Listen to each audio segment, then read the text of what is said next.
Assalamualaikum warahmatullahi wabarakatuh. Perkenalkan, nama saya Franky Chandra Kusuma, NIM 1900558 dari jurusan Pendidikan Luar Sekolah, Fakultas Ilmu Pendidikan Universitas Negeri Padang. Baiklah, pada pertemuan kali ini kita akan membahas tentang administrasi peserta didik. Apa itu administrasi peserta didik? Yaitu adalah proses pengurusan serta layanan dalam hal-hal yang berkaitan dengan siswa di suatu sekolah, mulai dari perencanaan penerimaan siswa baru, pembinaan selama siswa berada di sekolah, sampai dengan siswa menamatkan pendidikannya di sekolah tersebut.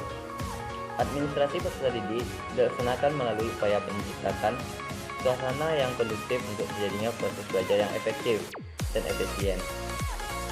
Tidak hanya itu, kepala sekolah dan para tenaga pendidik harus memberikan layanan dengan memperlihatkan apa yang dibutuhkan siswa, dirasakan dan dicita-citakan siswa dalam batas kewenangan, keinginan, serta peraturan dan ketentuan sekolah yang berlaku. Administrasi peserta didik merupakan kegiatan pencetak siswa dari proses penerimaan hingga siswa tamat dari sekolah tersebut, atau keluar atau pindah, dan sebagainya. Selanjutnya itu adalah proses administrasi peserta didik. Terdapat ada 3 tahap dalam proses administrasi peserta didik, yaitu ada kegiatan administrasi peserta didik di awal tahun pelajaran baru atau siswa baru masuk. Yang kedua, ada selama tahun pelajaran berjalan. Yang ketiga, ada akhir tahun pembelajaran siswa yang akan tamat. Yang pertama itu kegiatan awal tahun pelajaran baru. Dilaksanakan setiap sekolah dan melaksanakan penerimaan siswa baru. Penerimaan siswa baru ini adalah proses seleksi dan pencatatan siswa yang memasuki sekolah, tentunya setelah memenuhi persyaratan dari sekolah tersebut. Ada beberapa kegiatan yang dilakukan dalam penerimaan siswa baru ini, yaitu diantaranya ada penetapan daya tampung. Maksudnya itu berapa siswa yang akan diterima oleh sekolah tersebut, misalnya batasnya 200 orang atau lebih. Yang kedua, ada penetapan syarat murid baru atau perlengkapan sebagai siswa baru. Yang ketiga yaitu ada pembentukan panitia atau petugas penerimaan siswa baru. Selanjutnya yaitu ada selama tahun pembelajaran kegiatan yang berlangsung. Langkah lebih lanjutnya yaitu setelah siswa diterima di sekolah, ada pembinaan siswa tersebut sehingga berkembangnya kemampuannya secara maksimal sesuai dengan tujuan sekolah. Pembinaan siswa dilakukan agar siswa mengenal lingkungan tempat belajar mereka dan dapat menyesuaikan diri dengan tuntunan sekolah tersebut atau kurikulumnya. Ada beberapa hal yang dapat dilakukan dalam rangka pembinaan siswa.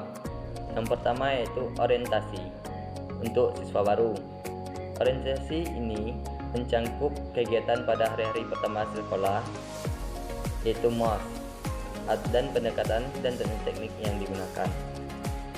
Yang kedua itu peraturan kehadiran siswa, adalah kehadiran dan keikutan serta peserta didik secara fisik dan mental terhadap aktivitas sekolah pada jam-jam efektif yang ditentukan sekolah tersebut. Yang ketiga yaitu ada promosi dan mutasi murid. Yang keempat, ada tata tertib siswa, adalah salah satu alat untuk melatih kedisiplinan siswa tersebut. Yang kelima itu ada ganjaran dan hukuman ganjaran, adalah maksudnya ganjaran ini ada imbalan yang menyenangkan bagi siswa yang berprestasi dalam berusaha mengerjakan sesuatu.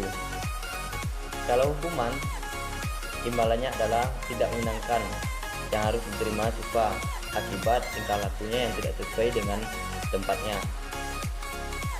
Pada akhir tahun pembelajaran ada kegiatan pada akhir ini ada 2, yaitu ada ujian nasional dan ada ujian semester. Ujian nasional bagi yang akan tamat dan ujian semester bagi yang kenaikan kelas. Administrasi ini yang dilakukan berhubungan dengan kegiatan tersebut, antaranya pelaksanaan UN, UAS, dan kenaikan kelas. Yang ketiga, selanjutnya kita memasuki instrumen administrasi peserta didik. Yang pertama, instrumen administrasi peserta didik manual. Dan yang kedua ada instrumen administrasi peserta didik elektronik.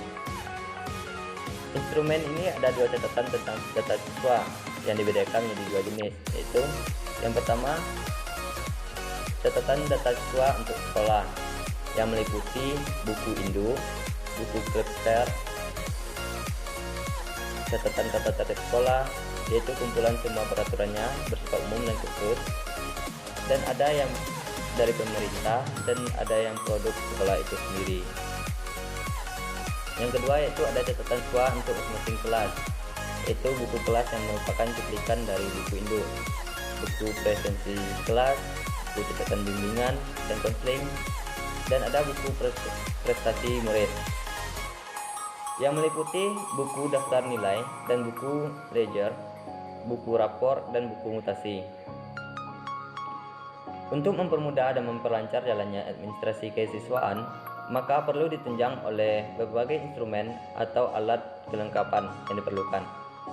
Instrumen yang dimaksud antara lain berupa buku-buku format yang digunakan merekam semua data dan informasi yang berkenaan dengan siswa. Yang selanjutnya itu ada peran guru dalam administrasi peserta didik. Guru berperan sebagai panitia, berperan dalam memudahkan murid agar dapat beradaptasi dengan cepat di lingkungan sekolah bagi siswa baru. Yang ketiga ada mencatat setiap kehadiran siswa secara kontinu dan teliti. Yang keempat ada menciptakan suasana yang menimbulkan motivasi siswa untuk berprestasi tinggi agar siswa berpacu dalam mencapai prestasinya. Kelima itu ada menciptakan disiplin sekolah atau kelas yang baik. Sekian presentasi dari saya. Kalau ada salah dan kurangnya, saya mohon maaf. Wabillahi taufiq wal hidayah. Wassalamualaikum warahmatullahi wabarakatuh.